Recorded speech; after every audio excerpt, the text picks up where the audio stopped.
Саламатсыздарбы, өлкөнүн башкы жана биринчи маалыматтык телеканалы өз көрсөтүүлөрүн улантат. Студияда Расул Багышбаев.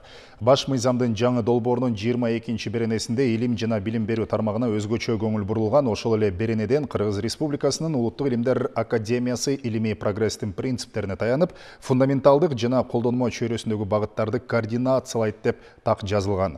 Илимге өзгөчө көңүл буруу бул багыттагы жетишкендиктер, көйгөйлөр туурасында Кыргызстандагы илимдин өнүгүшүнө кандай таасир этери жөнүндө Улуттук илимдер академиясынын президенти, техника илимдеринин доктору профессор Мурат Жуматаев менен кеч эместе кеп курабыз.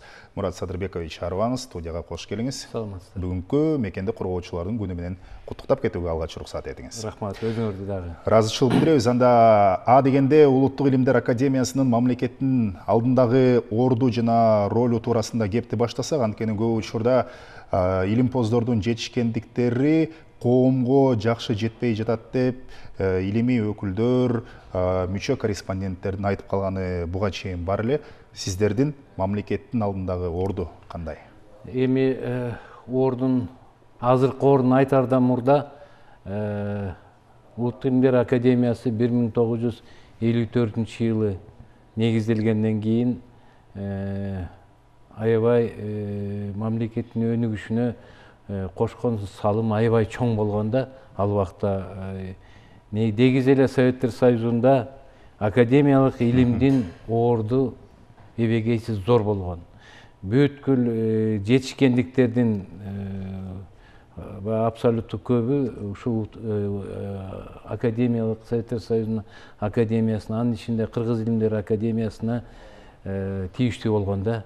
Ошондуктан бирок мына 30 жылдан бери, баягы Советтер Союзу талкалангандан бери баягы байланыштардын баары жоголуп, анан кийин анын Улуттук илимдер академиясынын азыркы ролу дагы көрүнбөй калганда, чынын айткандачы. Бул табигый нерсе. Жалпы биздин коомдун абалы, экономиканын абалы илимге дагы сөз жок таасир эткен да. Анткени илимде дайыма артыкчыл багыттар болот да. Ошол багыттар боюнча негизги илимий изилдөөлөр жүрөт. Анан артыкчыл багыттар билинбесе, кайсы багыт экен, экономикабызда билинбей атса, илим дагы ошол өзүнүн багытын жоготуп койгон учурда ошол болгондо, анан 30 жылдан бери көрдүк.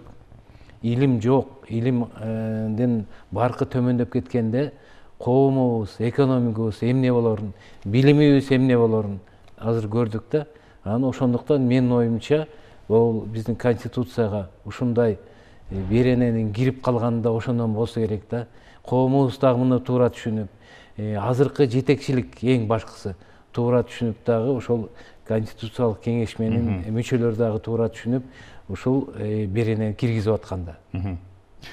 Мына ошол илимдин келечеги өлкөнү социалдык жана экономикалык жактан өнүктүрүү багыттары менен тыгыз байланышта болушу керек экендигин сиз айтып кеттиңиз. Өлкөнү социалдык, экономикалык жана башка багыттарда өнүктүрүү боюнча кандай программалар, кандай беренелер кабыл албасын, ал жерде сөз жок. Илим, билим биринчи орунда туруш керек. Анткени илим бул ар бир адамга керек нерсе. Мына бүгүнкү күндө дагы жаңы баш мыйзамдын редакциясынын 3 бөлүмүнүн 22 беренесинде ушул Улуттук илимдер академиясына кандай милдеттер жүктөлгөндүгү, кайсыл иштерди координациялашы керек, алдыда келечекте кандай иштер аткарылышы керек туурасында жазылып турат. Мындан ары ушул жаңы баш мыйзамдын редакциясы эми жалпы элдик добуш берүүдө кабыл алынып кала турган болсо, сиз кандай ойлойсуз? Илимдин келечегине кандай таасир этет бул? Сиз айтып кеттиңиз, албетте бул проект эгерде кабыл алынып кала турган болсо, мен ойлойм, биздин Кыргызстандагы илимдин келечеги аябай жакшы болот деп ойлойм.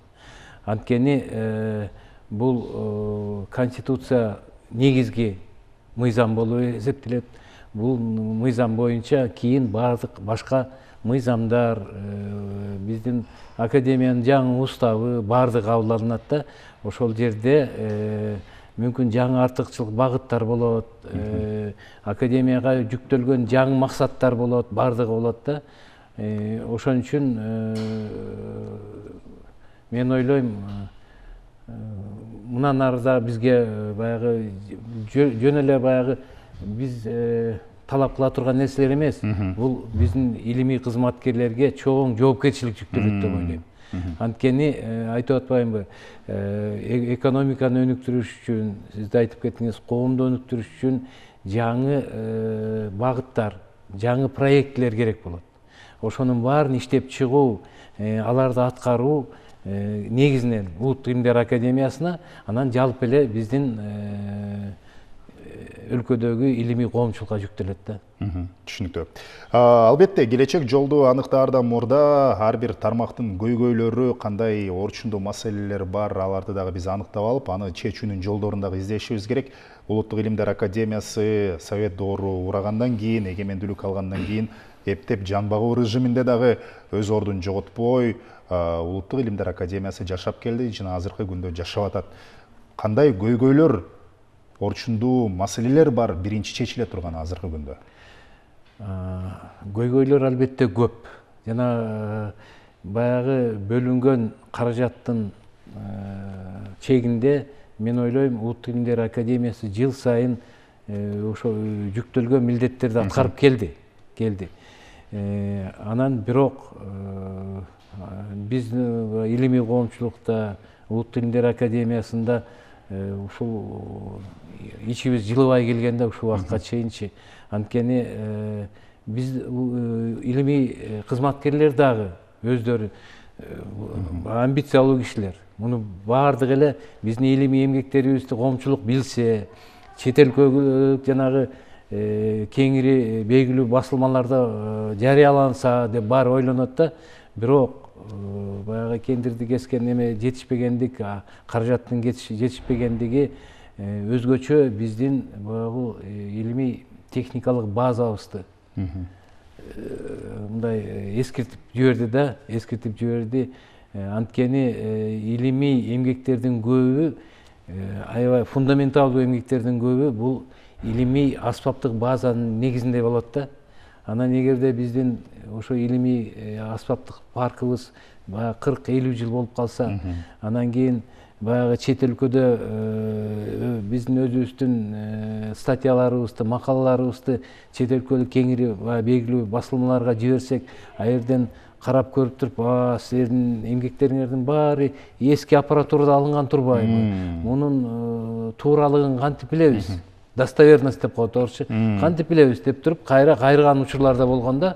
Ошондуктан мына өткөндө өлкөбүздүн президенти баягы баардыгын коюп биринчи Улуттук Илимдер Академиясына баргандагы ушу илимди сыйлаган деп ойлойм.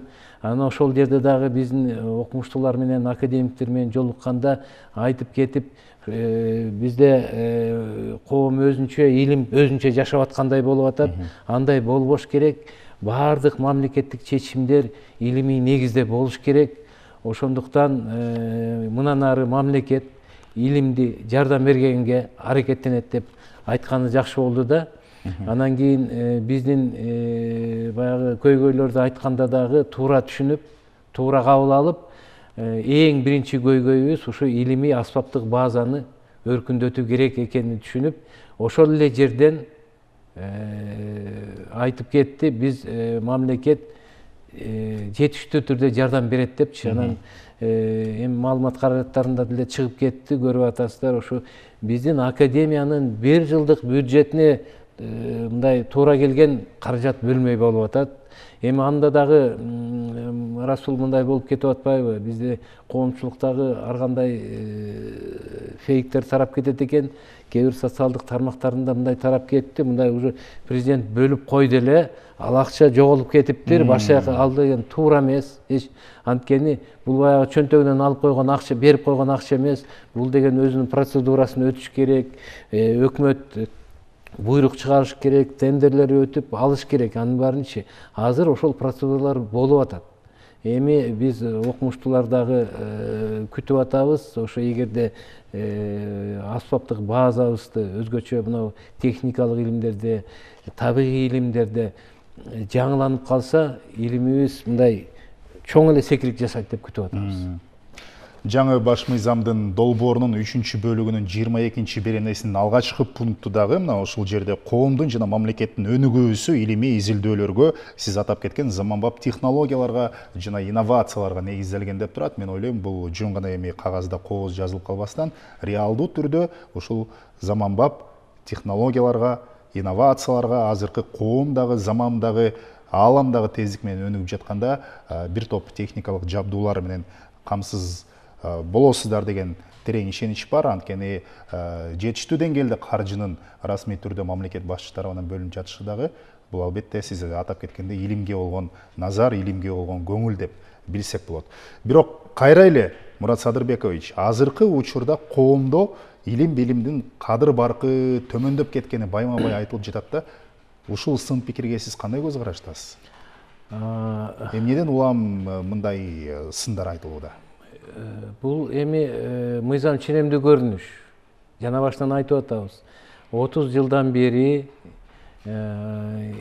бардык чечимдердин баары илимий негизде болбой, волюнтаристик баягы кээ бир кишилердин ою менен гана болуп келди да.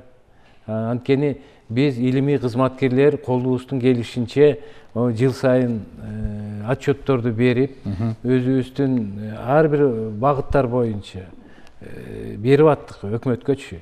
Бирок илимдин натыйжалары эске алынбай келди. Бул илимде гана эмес, мына билимде да болуп атат да. Мына мектеп окуучулар окуй турган китептердин баары эмненин негизинде болот? Бул илимдин негизинде болот да, туурабы? Бир 10-15 жыл өткөндөн кийин баардыгындай карап көрүп, кайсы жаңылыктар бар деп, ошол жаңылыктарды мектеп китептерине киргизиш керек. Анан ошонун баары дагы киргизилбей, ар жактан мектеп биздин окуучулар окуган китептер башка жактардан келип чыгып жүрбөдүбү? Ар жактан көчүрүлгөн китептер, ошонун негизинде биздин билимибиз да начарлап кетти. Бул дагы илимди мындай көзгө албаган мындай натыйжасы болуп атат да. Ошондон улам дагы жогорку окуу жайларында, мектептерде илимий жигердүүлүктүн төмөндөшү байкалып, негизи эле ушул тармакка жаш кадрлардын тартылышы, жалпылап айтканда илимий изилдөөчүлөрдүн азайышы дагы бул албетте азыркы учурдагы негизги көйгөйлүү маселелердин бири да. Биз жогоруда атап кеткендей, мамлекет тарабынан жетиштүү деңгээлде илимге көңүлдүн бурулушу, дегенде акча каражатынын жетиштүү суммадагы бөлүнүшү, баш мыйзамда атайын беренелерде камтылып жазылышы, мына ушул биз жогоруда атап кеткен маселелерди чечүү жолдорун таап ачып берет деп айтсак болобу? Эми ошого шарт түзөт деп айтсак болот да. Таап ачканга шарт түзөт. Анткени көп нерсе биздин окумуштууларга да жоопкерчилик деп атпайбызбы? Биздин окумуштуулардын жоопкерчилигинде болот да. Мисалы, мамлекет башчысы, өкмөт жанагындай эгерде каражаттарды бөлсө, бул шарт болуп эсептелет да.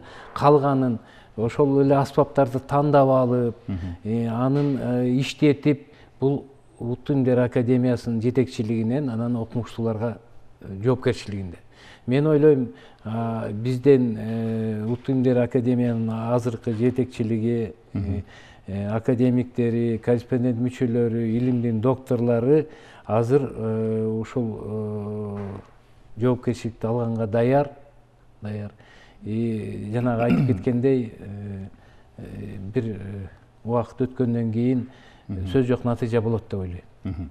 Мурат Садырбекович, илимий педагогикалык кадрларды аттестациядан өткөрүү аракети дагы кандай жүрүп жатат? Ушул багытта кандай пландар бар? Себеби коомчулукта абдан бизде илимдин кандидаттары, докторлору, профессорлор абдан көп экендиги, бирок кайра эле эмнегедир илимибиз бир жолго салынып өнүгө албай жаткандыгы айтылып келет да. Бул мындайда жана мен илимдин абалы жөнүндө айтпадымбы?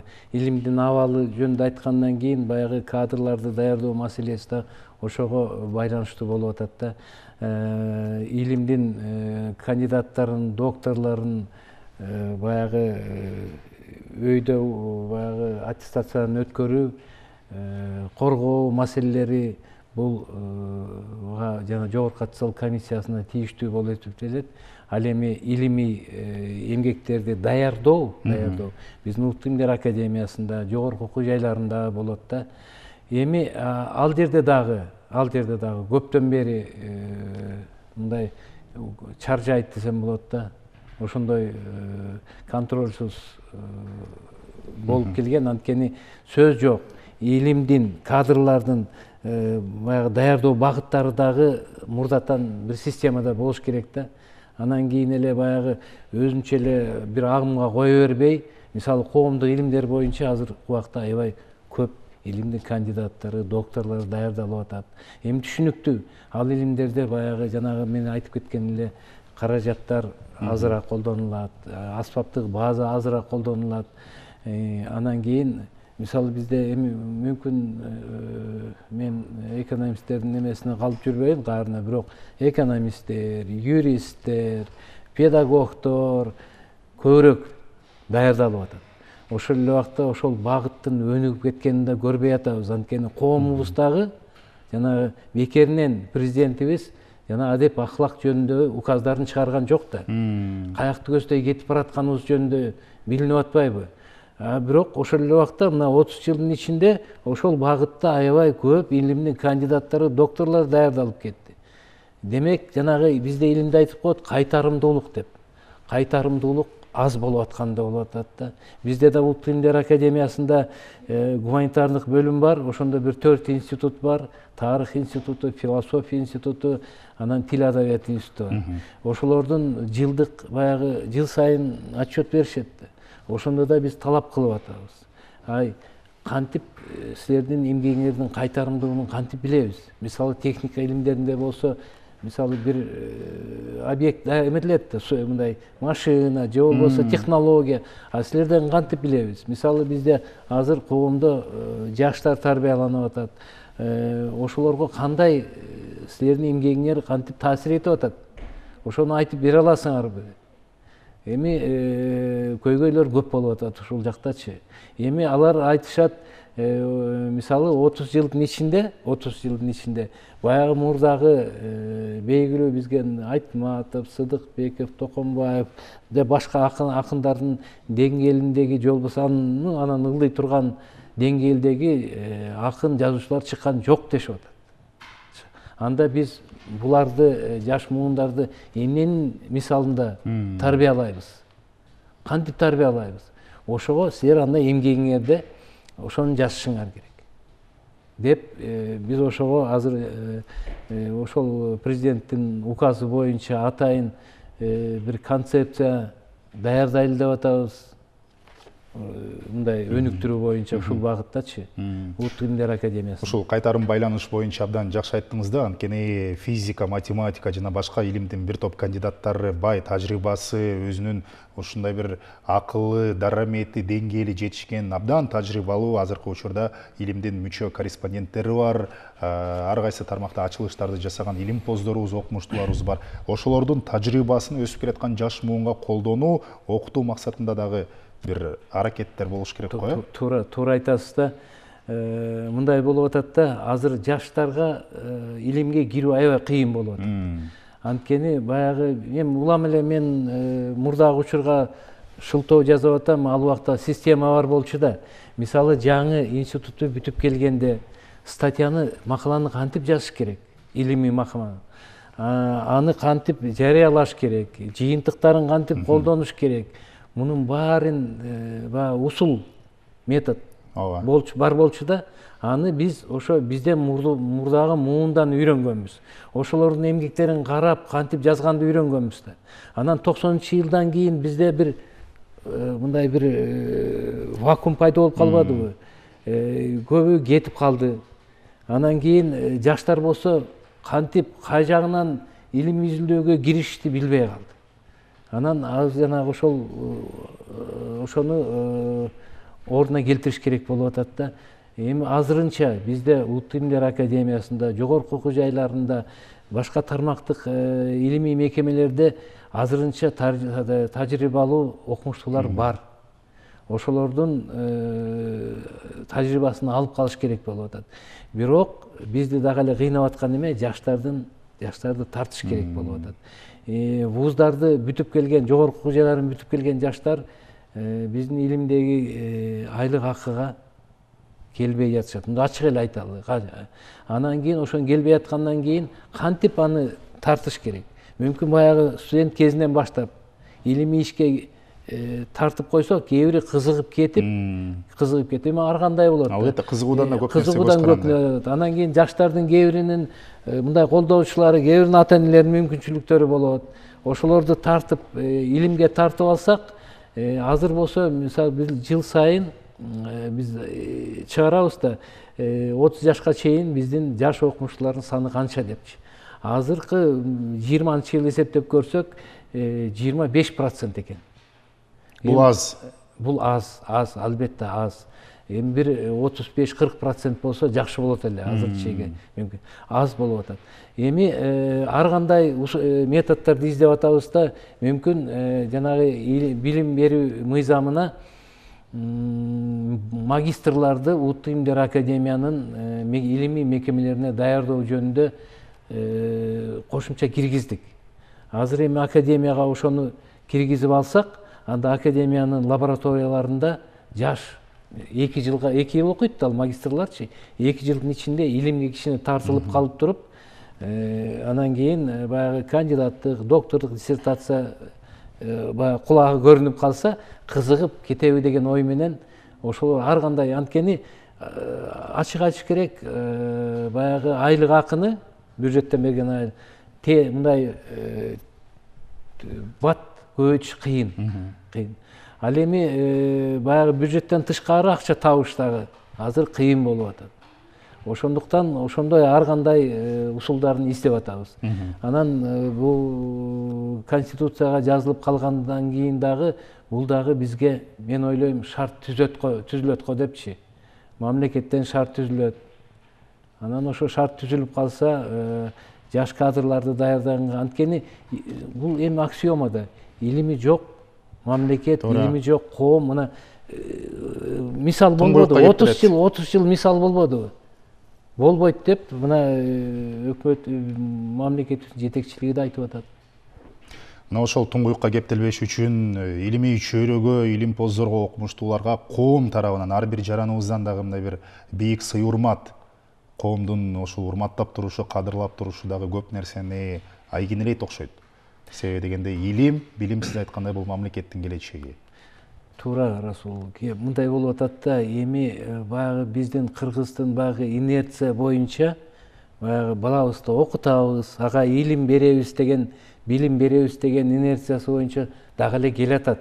Ошон үчүн биздин академиктерди, корреспондент мүчөлөрдү жалпы коом сыйлап атат, баягы сый. Ал эми ушинтип эле эгерде ушул бойдон кете берсе, мындай да, эми адамдар баягы адамдар жашоо турмуш боюнча баалайт да, кандай болуп баратат.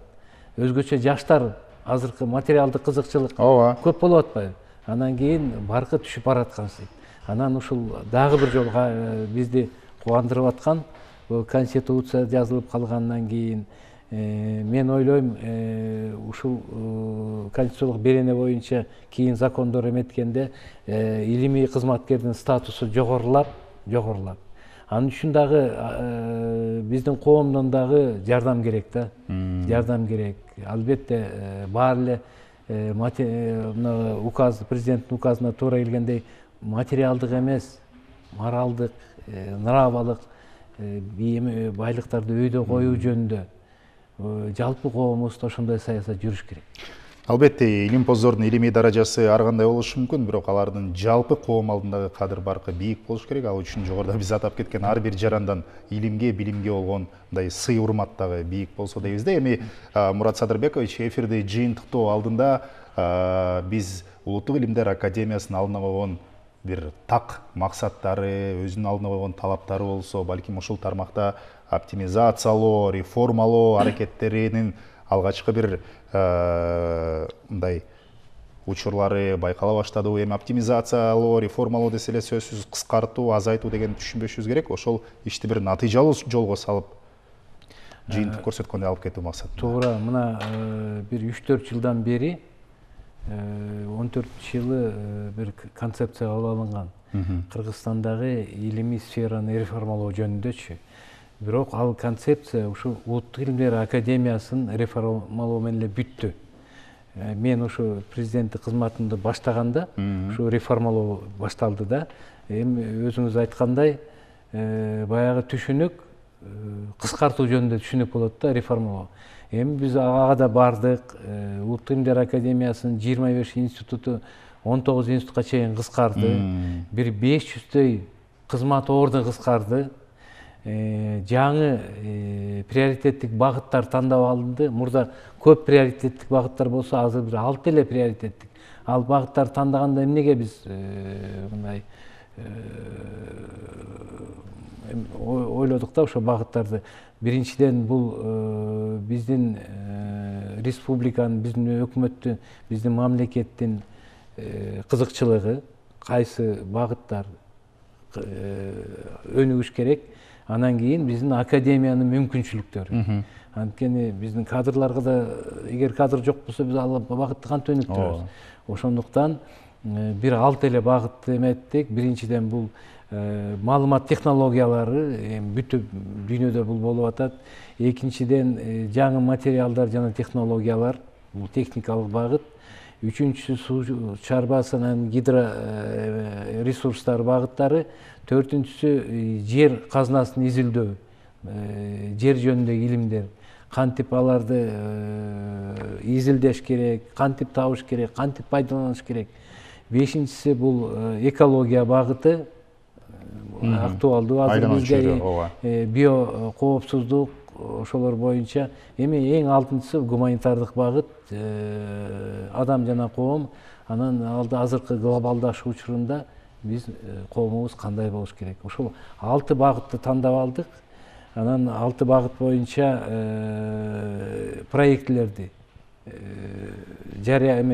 конкурс жарыялап, ошол проектлерди аткарып, мына 20-жылы, мына 25 февралда жалпы чогулуш болот, традициялуу түрдө биздин өкмөттөн катышат. Өкмөттүн алдында биз отчет беребиз. Момундай жылдык отчетторду даярдайбыз. Эми илим жөнүндө мыйзам боюнча Улуттук илимдер академиясы улуттук отчет илим боюнча даярдаш керек. Бирок Улуттук илимдер академиясы азыркы баягы закон боюнча бүт Кыргызстандагы илимди координациялабагандан кийин башка тармактык илимдер, жогорку жайындагы илимий кызматкерлер бизге маалымат берчү эмес. Мына азыркы, эгерде бул конституцияга өзгөрүү кире турган болсо, анда ушу өкмөттүн алдында отчет бере турган улуттук илим боюнча бир эле Улуттук илимдер академиясы болот. Биз ойлойбуз бул туура деп, анткени чачкын болбош керек. Чачкын бир координациялаган орган болуш керек. Биз ошону көптөн бери айтып келдик элек, кирип калганы жакшы болду.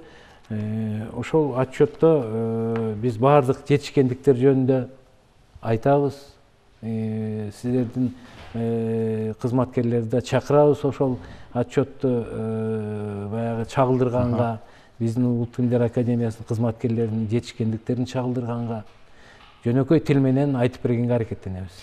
Ыраазычылык билдиребиз, Мурат Садырбекович. Бүгүн дем алыш күнгө карабай ушул илим багытында бизге кененирээк маек куруп бергениңизге, сиз жогоруда атап кеткен ар бир багыттар боюнча долбоорлор ийгиликтүү ишке кирип, кыргыз илими өнүгүү жолуна түшөт деген биз терең ишеничтебиз. Бар болуңуз. Рахмат.